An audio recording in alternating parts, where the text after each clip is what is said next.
નમસ્કાર મિત્રો, તો આજે આપણે ડ્રગ ટૂર કરવા માટે નીકળી ગયા છીએ. સુરતથી આપણે મેડિકલ કોલેજથી આપણે નંદીગ્રામ જવાનું છે.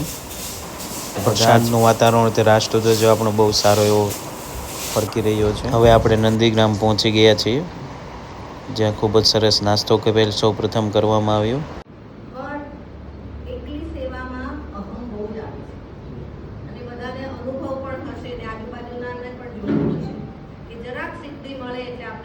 ચડવા જ માંડીએ તો એ અહમને કંટ્રોલ કોણ કરે એને માટે. અને જે પ્લાન્ટ બી વાવ્યા છે ને એ કલર અને એના પ્રકૃતિ હિસાબે એ રીતે આખું વાવેતર થયું છે.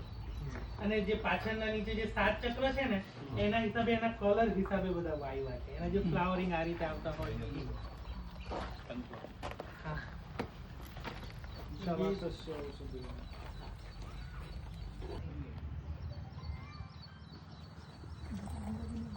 આને તમે ખોલશો, આ જો આ નીચે સુખાયું છે. આ રીતે એના ભયંકર ખતરનાક કાંટા હોય, અંદર આખા બેસી જાય આવી રીતે. આ છે ને આપણા સૌરાષ્ટ્રમાં ચપ્પલ હોય ને એની અંદર લગાડીને પહેરતા, એટલે પેલો ટક ટક જે અવાજ આવતો ને એનો આનંદ લેતા. સંસ્કૃતમાં શું કહેવાય સાહેબ? વિછોડો, નામ વિછોડો જ છે. કાકનાશા.